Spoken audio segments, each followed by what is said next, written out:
우리 옆에 계신 분들하고 한번 이렇게 인사합시다. 하나님만 의지하며 삽시다. 네, 믿음으로 산다라는 것은 하나님만 의지하겠다라는 고백입니다. 우리가 믿음의 길을 걸어간다고 할 때 우리 주변에 수많은 유혹들이 있습니다. 세상에 여러 가지 우리의 마음을 빼앗는 일들이 얼마나 많이 있습니까? 우리가 이제껏 살펴보고 오는 것처럼 철로 역정의 순례자의 길에도 순간순간마다 그의 마음을 빼앗고 더 좋은 곳으로 인도하는 이런 유혹들이 얼마나 자주 반복되는지 모릅니다. 그때마다 순례의 길을 올곧하게 걸었던 믿음의 사람 크리스찬은 단호하게 결정합니다. 하나님만 의지하고 하나님만 따라가겠다고요. 그런데 이 순례의 길을 계속해서 우리가 끝까지 걸어갈 수 있는 비결은 항상 극렬한 싸움만 있는 것도 아니고 또 항상 부드러운 싸움만 있는 것도 아닙니다. 그리고 항상 싸움만 있는 것도 아니고 쉴 때도 있고 은혜의 순간도 있고 또 편안하게 잠자리에 들 때도 있다는 것입니다. 신앙에 정체기가 있는 반면에 신앙의 상승기도 항상 반복해서 겪게 하신다라는 말씀입니다. 성경의 교훈도 여러분 생각해 보십시오. 사사시대에 어떤 일들이 반복되고 있었습니까? 하나님의 은혜로 이스라엘 백성이 가나안 땅을 정복했습니다. 하나님의 약속으로 귀한 땅을 얻게 된 것입니다. 조상적부터 꿈꿔왔던 일입니다. 그런데 하나님의 말씀을 따라 다 쫓아내야 될 가나안의 7 족속들을 말끔히 다 쫓아내지 못하고 또 몇몇 부족들은 남은 자들이 있었습니다. 하나님은 분명히 이스라엘 백성에게 다 쫓아내지 못하고 너희가 완전히 깔끔하게 하나님만 의지하지 않고 하나님만 붙잡지 않으면 그 남겨놓은 것들이 너희 옆구리에 가시가 되고 또 너희의 올무가 되리라고 말씀하셨습니다. 그런데 정말 그런 일이 이스라엘 백성 안에 벌어지지요. 평안할 때는 별 문제가 없는 것 같습니다. 그런데 평안할 때 긴장이 늦추어지면 나도 모르는 사이에 주변에 있는 사람들을 보게 되어지고 또 불신자들이 살아가는 삶을 본받게 되어지고 흐트러지기 시작한다는 거죠. 그래서 죄는 어렵게 시작되는 것이 아니라 아주 쉽게 아주 자연스럽게 우리의 삶에 죄 아닌 것처럼 들어와서 우리를 오염시켜버리는 것이 죄의 속성입니다. 여러분, 이렇게 들어온 죄가 결국 이스라엘 백성을 부패시키니까 하나님은 이 부패한 이스라엘 백성과 함께 갈 수 없어 정결하게 하기 위하여 심판하시지요. 주변에 있는 대적을 보내어서 그들을 정복하게 하시고 고통 가운데 빠뜨리십니다. 이 고통을 통하여 하나님을 바라보게 만드는 겁니다. 하나님을 바라보면서 그들의 잘못했다라는 것을 깨닫도록 고난을 주시는 거죠. 깨달은 이스라엘 백성이 하나님 앞에 나아갑니다. 기도합니다. 하나님, 저희가 잘못했습니다. 용서해 주십시오. 우리를 구원해 주십시오. 우리를 불쌍히 여겨 주십시오 라고 이렇게 간구할 때 하나님은 변함없는 그리고 또 자비와 사랑으로 구원자를 보내주시고 사사들을 통하여서 이스라엘 백성이 다시 구원받고 평안한 삶을 살게 하지 않습니까? 중요한 것은 우리가 평안할 때 조심해야 된다는 겁니다. 끝까지 믿음의 길을 가도록 흐트리지 말아야 된다는 겁니다. 분명히 우리의 신앙의 여정에서 이렇게 정체기도 있고 상승기도 있지만 이 정체기의 영적 침체의 순간에 죄에 빠지지 않기 위해서는 하나님만을 붙들어야 된다는 말씀입니다. 왜 이 순간에도 우리가 하나님만을 붙들어야 하는가 하면 한 번 넘어진 그 자리에서 우리는 자주 넘어집니다. 무엇이든 반복하면 습관이 되어지고 그 습관은 아주 자연스러운 내 삶의 한 부분으로 자리 잡게 되기 때문입니다. 죄를 짓고 용서받는 것도 마찬가지입니다. 우리가 죄를 짓고 처음 하나님 앞에 나아가서 덜덜덜 떨면서 용서를 구할 때는 대단히 송구스럽고 예수 그리스도의 십자가 구속이 너무나 감격스럽게 다가오지만 이게 반복돼 보십시오. 십자가의 감격은 사라지고 죄 지으면 당연히 가서 회개해야지. 습관처럼, 어떻게 보면 언제나 그랬던 것처럼 매너리즘에 빠져서 그냥 교회만 왔다 갔다 하게 되어진다라는 거죠. 그러나 여러분, 우리가 이런 연약한 순간에도, 영적 침체의 순간에도 깨어 기도하면서 사단의 공격을 적극적으로 방어하며 믿음의 선택을 하며 나아가는 이런 훈련이 습관이 되어지고 반복이 되어지면 어떤 강도 높은 유혹이 다가와도 넉넉히 이길 수 있는 힘이 아주 자연스럽게 흘러나온다라는 것입니다.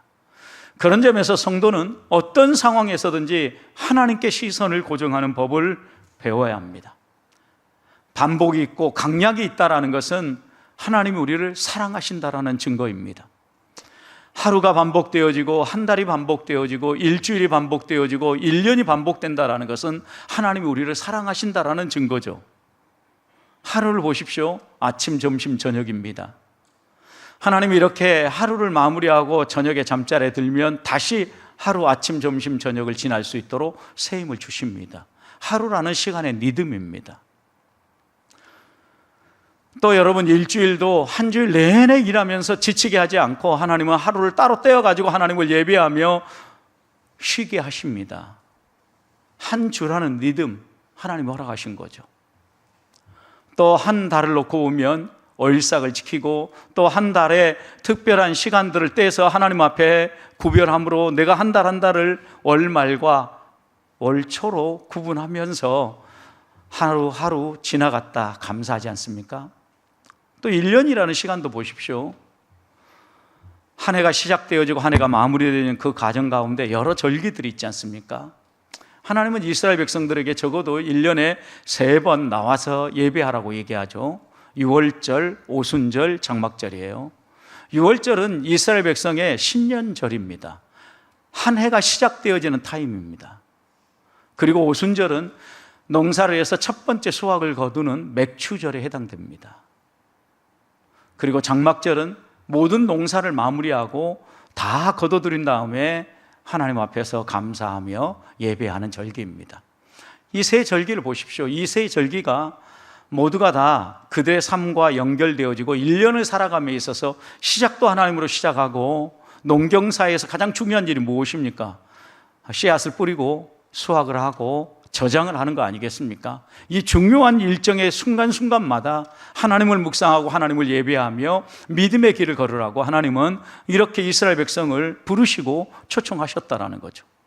그래서 하나님만 믿고 의지하며 산다라는 것은 우리의 삶의 시간의 흐름이라든가 또 우리의 삶에 다가오는 사단의 여러 유혹 속에서 우리가 이겨내며 견뎌내며 살아가는 것이라든가, 이 모든 것들이 결국은 우리를 사랑하시는 하나님이 허락하신 선물이라는 겁니다. 그래서 우리는 멀리 내다볼 게 아니라 믿음으로 끝까지 하루하루를 지키며 한 발 한 발 걸어가려고 하면 바로 앞에 있는 오늘이 중요합니다. 오늘 아침에 묵상을 하고 시작을 하고 점심, 저녁을 지나가면서 하루를 마무리하면서 기도로 하루를 마무리하는 겁니다. 이것이 쌓여지면 한 주가 되어지고, 이것이 또 쌓여지면 한 달이 되어지고, 한 달이 또 쌓여지면 한 해가 되어지고, 나의 인생이 되어지고, 하나님이 나와 함께 하시는 신앙의 여정이 되어지는 것입니다. 크리스찬과 소망이 자신을 유혹하는 두 마음을 어떻게 물리쳤는가 생각해 보십시오. 두 마음은 이 믿음의 길을 걸어가는데 왜 굳이 꼭 그렇게 걸어가야 되느냐? 좀 더 편하게 믿자. 그리고 할 수 있는 만큼만 하자. 또 사람들이 보기에도 좀 멋지고 매력적인 종교의 모습을 갖도록 우리가 믿어야 되지 않겠냐? 다 그럴듯합니다. 멋진 말입니다. 두 마음의 제안입니다. 그러나 크리스찬과 소망은 단호하게 이렇게 대답을 했습니다. 우리는 하나님께서 주신 이 두루마리, 성경에 기록된 그 말씀을 따라 오로지 이 길만을, 천성을 향해 걸어갑니다. 만약 우리와 함께 이 마음으로 걸어갈 의향이 없다면 우리는 당신과 동행할 의향이 없습니다. 철저하고 분명하게 자신이 걸어야 될 길을 알았고 어떻게 동행해야 되는지를 분명하게 말한 것입니다. 이렇게 믿음의 길을 걷는 이 크리스찬과 소망에게 믿음의 결단을 하고 어떤 유혹이 와도 이렇게 물리치고 나면 좀 이제는 안 다가와야 되지 않습니까? 그런데 재밌게도 우리가 하나님 나라 갈 때까지 이런 유혹은 반복되어 찾아온다라는 것을 잠 번연은 첼로 협정을 쓰면서 매 장마다 이런 유혹들이 어떻게 우리에게 다가오는지를 보여준다는 것입니다. 두 마음을 떠나보낸 크리스찬과 소망에게 은광의 유혹이 찾아옵니다. 데마가 은밀한 이야기로 그들을 손짓하고 부릅니다. 그리고 겨우 그곳을 벗어났다라고 생각할 즈음에 한 커다란 기둥을 만납니다. 소금 기둥입니다. 그리고 이 소금 기둥마저도 하나님이 주신 교훈을 따라 묵묵히 바른 길을 걸어갔을 때 그들 앞에 쉴만한 물가, 곧 하나님이 펼치시는 은혜의 강가가 펼쳐집니다. 여러분, 은혜의 강가가 그저 우리에게 오는 게 아니라는 것을 보여주는 말씀입니다. 자, 그렇다면 우리들도 우리의 삶 가운데 은혜의 강가를 겨누며 하나님이 주시는 양식을 먹으며 하나님과 동행하는 삶을 어떻게 살 수 있습니까? 우리의 순례길에서 믿음을 지키며 하나님의 사람답게 살아갈 수 있는 비결은 무엇입니까? 잠번연이 첼로 역정에서 또다시 우리에게 강조하는 것은 노골적인 유혹은 단호하게 끊어내라는 것입니다. 자, 오늘 1절 말씀을 보십시오. 여호와는 나의 목자시니 내게 부족함이 없으리로다. 이 한 절의 말씀은 그냥 평범하게 흘러가는 것 같지만 다윗에게는 놀라운 선언인 동시에 신앙 고백입니다.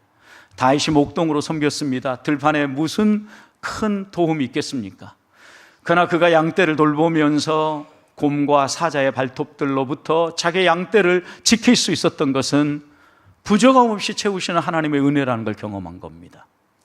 기름 부음을 받고 얼마나 고통을 겪었습니까? 그러나 그가 하나님의 은혜를 따라 왕 위에 올랐을 때 하나님이 그를 어떻게 인도했는가? 그는 부족함 없이 채우신 하나님을 돌아볼 수 있게 된 겁니다.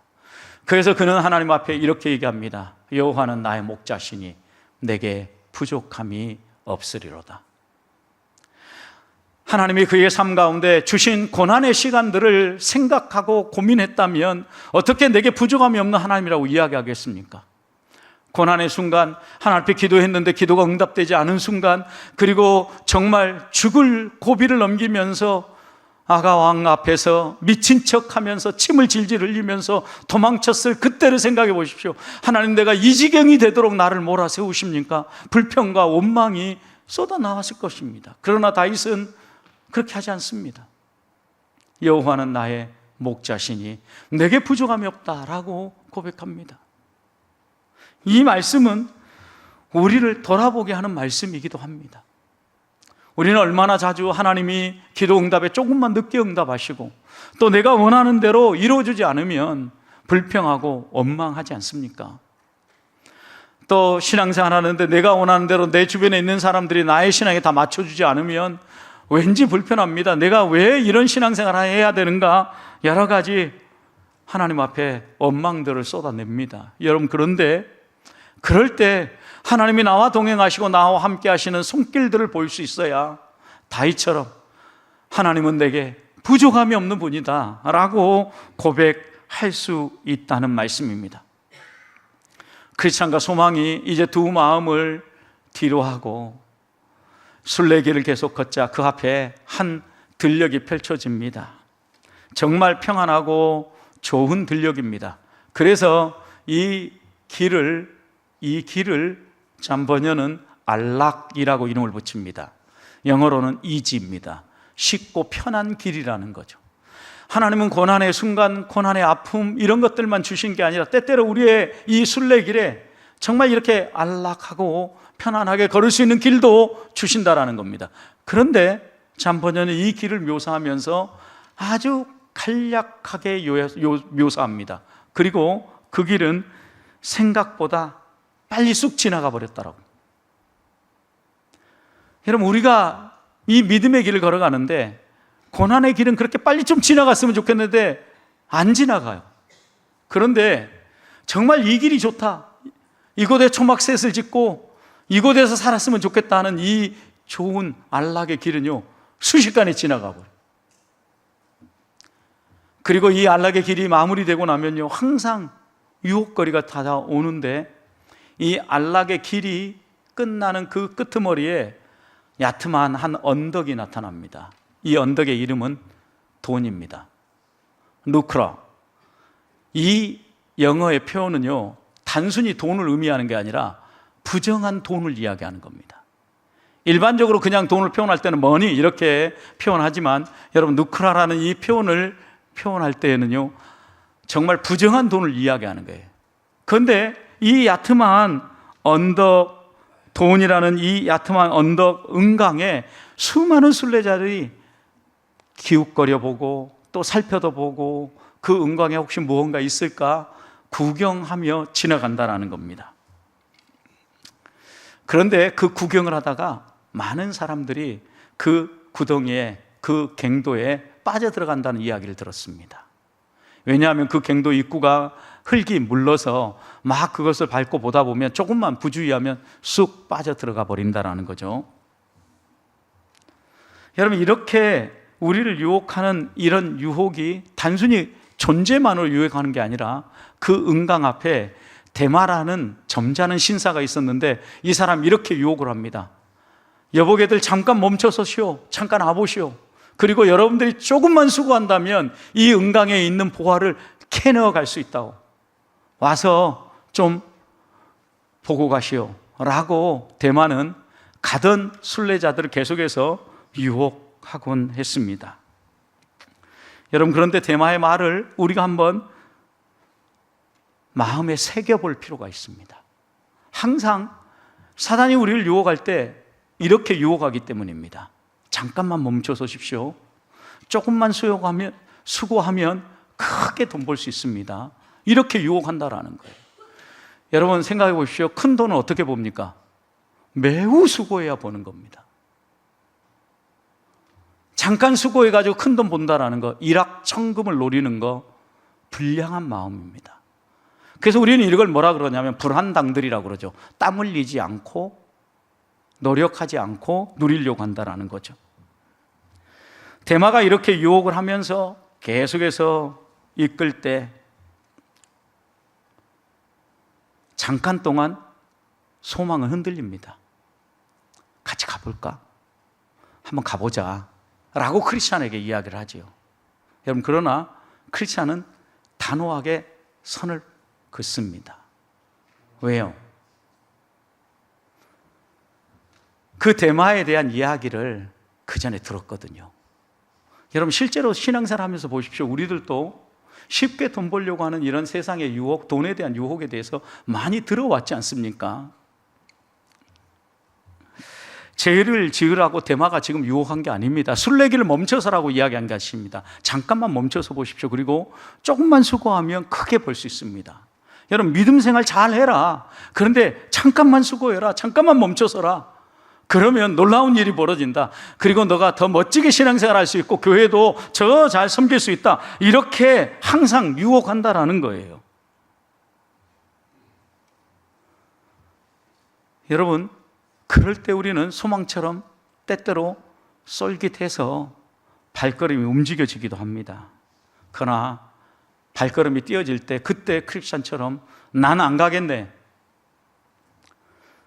그것에 대한 소문을 들은 적이 있는데 다들 금은보화를 캐려고 땅을 파다가 속절없이 죽어간다던데, 순례자를 미혹해서 지치게 만들고 또 순례길을 지체하게 만드는 함정일 뿐이야 라고 이렇게 크리스찬을 외치면서 소망에게 가지 말자고 이야기를 한 것입니다. 크리스찬에게서 우리가 여기서 배워야 될 게 하나 있습니다. 여러분, 유혹, 위험한 것, 이런 것들은요 가까이 가서 확인하지 않아도 된다는 겁니다. 위험한 것은 멀리서 분별하고 멀리서 끊어내야 되지, 가까이 가서 확인하려고 할 때 더 큰 위험에 노출된다는 것입니다. 왜냐하면 구경하겠다라고 간 사람들마다 은강을 내다보다가 그 입구에서 굴러 떨어지기도 하고, 또 한 번만 잠깐 가서 내가 좀 수고하고 좀 뭔가 얻어가야지 하고 갱도 안으로 들어간 사람들 가운데 빠져나온 사람들이 없다는 것입니다. 그래서 크리스찬은 데마에게 물어봅니다. 혹시 이곳 위험하지 않습니까?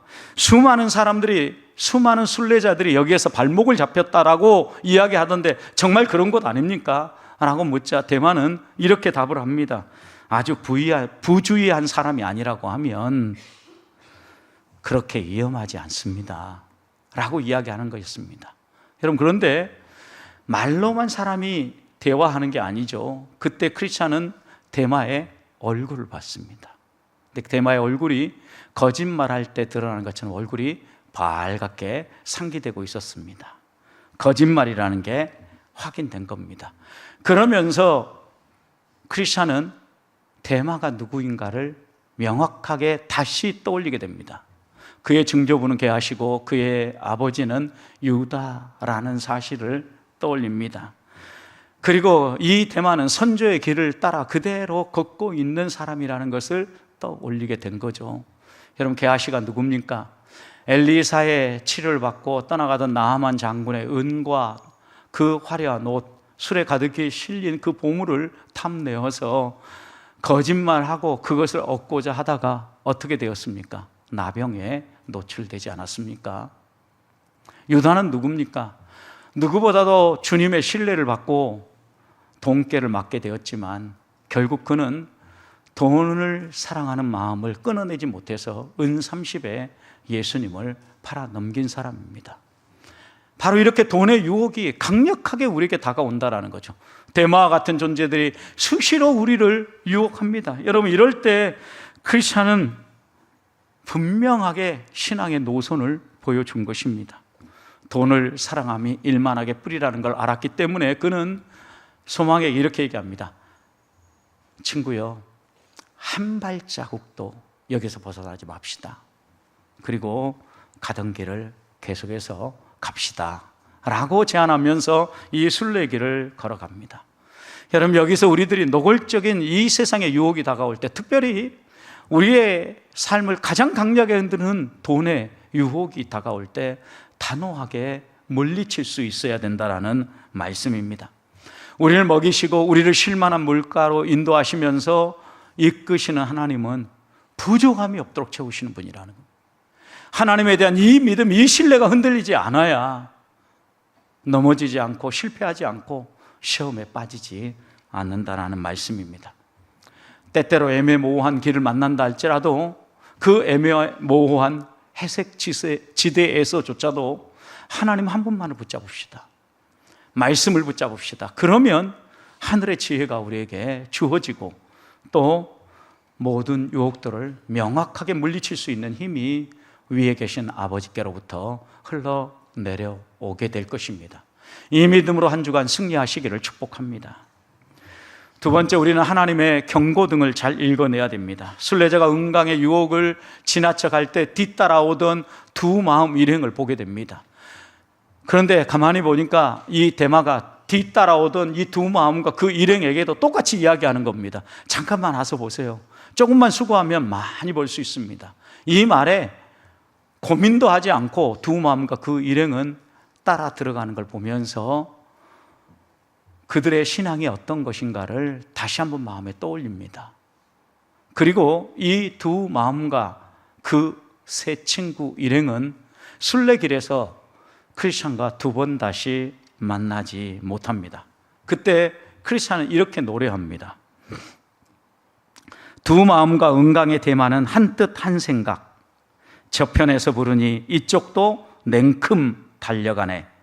한몫 챙긴들 얼마나 즐거우랴. 세상에 묶여 더 가지 못하는 걸. 여러분, 때때로 우리는 이 세상이 우리에게 편하게 해주고 잠깐 멈췄다 가라고 유혹하지만 결국 이 두 마음과 그 일행처럼 완전히 세상에 묶여 더 이상 가지 못하고 넘어지게 된다는 것입니다. 그러나 크리스찬과 소망은 이 모든 유혹을 이겨내고 이 은광, 야트마한 언덕, 돈이란 언덕을 지나치자 이 언덕 맞은편에 한 큰 기둥이 나타났습니다. 이 기둥 위에 이름이 뭐라고 쓰여져 있는데 읽어낼 수가 없었습니다. 소망이 도저히 읽을 수가 없어서 크리스찬에게 좀 읽어달라고 이야기를 합니다. 크리스찬도 한참 만에 살피고 닦아내고 또 보며 읽어냈는데 노새 아내를 기억하라 라고 쓰여져 있었습니다. 그리고 나서 그 기둥 위에 있는 형상을 하나 보니까 그 형상이 바로 소금 기둥이 된 노새 아내라고 깨달은 것입니다. 여러분, 지금 은강의 유혹을 막 지나치고 또 은강으로 빨려 들어가는 두 마음과 친구들을 보면서 벗어나자마자 소금 기둥, 노새 아내를 기억하라는 소금 기둥이 나타났다고요. 뭘 말하는 겁니까? 뒤돌아보지 말라는 거죠. 소돔과 고모라가 멸망할 때 노새 아내는 소돔에 대한 미련이 남아 있었는지 뒤돌아보므로, 뒤돌아보지 말라는 하나님의 말씀에 불순종함으로 그 자리에 소금 기둥이 되어버리지 않았습니까? 이 이야기는 하나님은 항상 우리들에게 경고하신다라는 거죠. 우리가 믿음의 길을 잘 통과해서 걸어갈 때도 혹시 뒤돌아볼 수 있기 때문에 바로 그 자리에 소금 기둥을 세워놓으시고 뒤돌아보지 말아라, 뒤돌아보면 큰일 난다, 돌아가지 말아라 라고 당부한다라는 거죠. 우리도 믿음의 길을 걸어갈 때 얼마나 자주 그런 유혹을 받습니까? 우리 앞에 조금만 장애물이 나타나고 나를 흔드는 일들이 만나도 우리는 어떻게 합니까? 지난 날로 되돌아갑니다. 나는 그리로 갈랍니다 라고 생각을 하고 돌아갑니다. 그래서 우리 앞에 하나님은 항상 경고등을 보여주시고 소금 기둥을 세워주시는 겁니다. 그렇다면 우리가 이 순례길 걸어가면서 하나님이 우리 앞에 펼쳐주시는 경고등을 어떻게 볼 수 있습니까? 보고자 해야 보이죠, 여러분. 도로 교통 표지판에 똑같은 경고등이 있어도 운전자는 그것을 주의 깊게 보기 때문에 무슨 불인가가 보이지만 그냥 운전하지 않고 도로를 걷는 사람은 도로 교통 표지판에 있는 운전자를 위한 신호등을 눈여겨보지 않지 않습니까? 아무리 경고등이 켜져도 길 걷는 사람은 자기와 상관없는 일이기 때문에 눈여겨보지 않는 거죠. 여러분, 우리가 하나님의 경고등을 본다는 것은 하나님이 내 삶의 주관자고 하나님이 나를 이끄신다라는 걸 믿기 때문에 내 삶에 하나님이 뭐라고 이야기하는지를 살피면서 걷는다라는 의미이기도 합니다. 여러분, 그래서 우리가 이 경고등을 발견할 때 조심해야 될 게 있습니다. 환경과 형편을 따라가면 안 됩니다. 하나님은 때때로 환경과 형편을 통하여 우리에게 말씀하시지만 이 환경과 형편은 우리를 속일 때가 너무 자주 있기 때문입니다. 구약의 선지자 요나가 그렇게 속았습니다. 그가 니느웨에 가지 않을 이유는 분명했습니다. 민족의 원수였고 자기 민족을 그렇게 괴롭힌 니느웨에 가서 회개의 복음을, 구원의 복음을 선포할 수 없다라는 거였습니다. 이런 마음의 결단을 하고 그가 요파 항구로 내려갔을 때 다시스로 가는 배가 준비되어 있지 않았습니까? 타자마자 순풍에 돛을 단 것처럼 배는 떠나갔습니다. 여러분, 그런데 이 길이 오래 가지 못합니다. 파산할 지경에 이른 배의 선원들이 결국 요나를 바다에 던지지 않습니까? 그러므로 이 풍랑은 끝이 나지요. 환경만 보고 따라가다 보면 요나처럼 실패할 수 있다는 거죠. 여러분, 그래서 우리가 펼쳐지는 환경과 형편을 보되 그 가운데 하나님의 경고등이 무엇인가를 눈여겨봐야 됩니다. 어떻게 볼 수 있습니까? 우리 신앙의 선배들의 모범을 보면서 따라가야 합니다. 우리의 신앙의 선배들을 보십시오. 그들도 우리와 전혀 다른 삶을 산 것 같지만 우리와 거의 비슷한 삶을 살아갑니다. 찰로 역정의 이야기를 읽어보면 읽어볼수록 이게 어떻게 17세기 영국 사람들에게 해당되는 이야기야, 오늘 우리들에게도 해당되는 이야기가 아닌가? 이런 생각이 분명해지지 않습니까? 마찬가지입니다. 성경에 있는 한 사람 한 사람의 이야기를 보십시오. 바울이 왜 대마를 언급하면서 대마는 세상을 사랑하여 데살로니가로 갔고 라고 이렇게 표현했겠습니까? 여러분, 분명히 세상을 사랑하고 세상으로 나아가는 사람들이 있기 때문에, 믿음의 길을 이제까지 잘 걷다가도 이렇게 파산하는 사람들이 있기 때문에 이런 기록들이 있는 겁니다. 그래서 우리는 이런 기록들을 보면서 믿음의 모범들, 믿음의 선배들, 실패한 사람들, 성공한 사람들, 이런 사람들을 보면서 우리들도 어떻게 하나님 따라가야 될 것인지를 배우는 겁니다. 그러면서 하나님이 내게 경고등을 켜실 때 깨달을 수 있도록 도와주십시오. 옆에 있는 사람이 한마디 던진 그 한마디가 촌철살인이 되어서 내 마음판에 새겨지고 하나님의 음성으로 다가오기도 하기 때문입니다. 그러기 위해서 어떻게 해야 됩니까? 영적으로 깨어 있어야 되는 거죠. 시험에 들지 않도록 깨어 있으라 말씀하셨습니다. 기도해야 합니다. 말씀을 가까이 해야 합니다. 그래야 하나님의 경고등이 명확하게 보입니다. 그리고 하나님이 정말 나를 부족함이 없는 삶으로 이끌어 가신다라는 고백이 나올 수 있는 겁니다. 사랑하는 성도 여러분, 하나님은 언제나 푸른 풀밭과 쉴만한 물가로 부족함이 없이 우리를 인도하시는 분이십니다. 그래서 우리의 영혼을 소생시키실 뿐만 아니라 항상 하나님이 생각하시기에 바른 길, 의의 길로 우리를 이끌어 가시는 분이십니다. 이분을 믿고 따라가는 한 주가 되기를 소망합니다. 마지막으로 하나님이 그렇게 우리를 믿고 따라가는 우리를 때때로 위로하시고 격려하시는데 2절을 보십시오. 그가 나를 푸른 풀밭에 누이시고 쉴만한 물가로 인도하신다라는, 하나님은 때때로 우리를 위로할 때 푸른 풀밭에서 마음껏 꼴을 먹고 마음껏 쉴 수 있도록 깨끗한 물가로 우리를 인도해 주신다라는 겁니다. 다윗은 이 강을 시편에서 하나님의 강이라고 불렀고, 사도 요한은 계시록에서 생명수 강이라고 불렀습니다. 강둑을 따라 길이 나 있었는데 길 양편으로는 유실수 나무들이 심어져 있었는데 12가지 열매들이 풍성하게 시절조차 열매를 맺고 있었고, 그 나무의 잎사귀들은 치유의 효능이 있는 잎사귀로 알려져 있었습니다.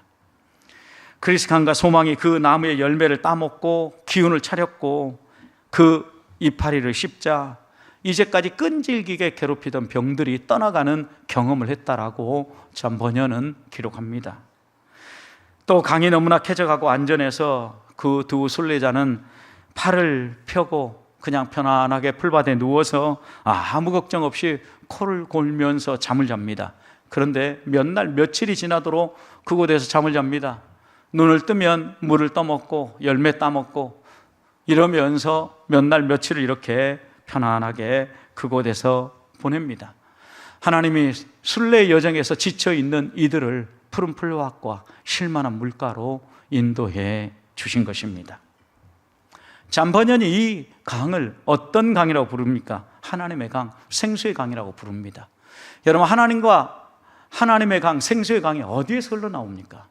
계시록 22장 1절 2절 보면 분명히 이렇게 이야기합니다. 그가 또 수정같이 맑은 생명수의 강을 내게 보이니 하나님과 및 어린 양의 보좌로부터 나와서 2절 길 가운데로 흐르더라. 강 좌우에 생명나무가 있어 12가지 열매를 맺을 때 달마다 그 열매를 맺고 그 나무 잎사귀들은 만국을 치료하기 위해 있더라. 이 약속의 말씀대로 그대로 이루어진 겁니다. 여러분, 그런데 이 생명수의 강, 하나님의 강이 어디에서 흘러나온다고요? 하나님과 어린 양의 보좌로부터 흘러나온다. 여러분, 여기에 그러면 하나님의 강, 생수의 강은 뭘 의미합니까? 하나님의 백성이 구원받고 이 땅을 살아갈 때 변화된 삶을 살아가는 것을 이 생수의 강으로 묘사하죠. 사마리아 여인을 생각해 보십시오. 예수님을 만나기 전까지 갈증으로 목말라 있었던 사람입니다. 그런데 예수님을 만나고 그가 예수 그리스도가 주시는 그 복음을 받아들이고 난 다음에 기쁨이 흘러넘칩니다. 그래서 자기 마을로 나아갑니다. 외칩니다. 와봐라, 내가 메시아를 만났다. 여러분, 이런 일련의 과정을 보십시오. 그런데 보십시오, 이게 사마리아 여인, 수가성 여인이 예수님을 먼저 찾아왔습니까? 먼저 물을 깃고 있었습니까? 아닙니다, 여러분. 예수님이 예루살렘으로 올라가면서 사마리아를 통과해야 되겠다, 계획적으로 통과하여야겠는지라 계획적으로 사마리아에 들어가신 겁니다. 무엇 때문에요? 이 여인을 만나기 위해서. 그리고 먼저 예수님이 가서 우물가에 앉아 계셨습니다. 기다리고 계셨습니다. 여인이 나올 때까지. 그리고 그 여인을 회복시켜 주시고 그가 구원받은 하나님의 백성으로 살아가도록 그의 목마름을 말끔히 씻어 주신 것입니다.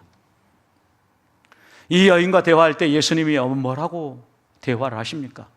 요한복음 4장 13절 14절 보면 이렇게 얘기합니다. 예수께서 이르시되 이 물을 마시는 자마다 어떻게 된다고요? 다시 목마른다라는 거예요. 그러나 내가 주는 물을 마시는 자는 영원히 목마르지 아니하리니 내가 주는 물은 그 속에서 영생하도록 솟아나는 샘물이다. 여러분, 우리 안에서 계속해서 솟아나는 샘물이 무엇입니까? 구원의 감격입니다. 하나님이 나와 함께 하시면서 부족함이 없는 삶으로 이끄실 뿐만 아니라 푸른 풀밭 맑은 시냇물가로 인도하신다는 믿음입니다. 이 확신, 이것이 예수 그리스도를 믿고 거듭나면 우리 안에서 계속해서 솟아난다라는 말씀입니다. 사마리아 여인은 이걸 분명히 이해했습니다. 그래서 그가 동네 사람들에게 가서 예수님을 소개하고 자신이 그 안에서 솟아나는 샘물을 경험한 것을 어떻게 고백합니까? 요한복음 4장 29절 이렇게 이야기합니다. 내가 행한 모든 일을 내게 말한 사람을 와서 보라. 이는 그리스도가 아니냐.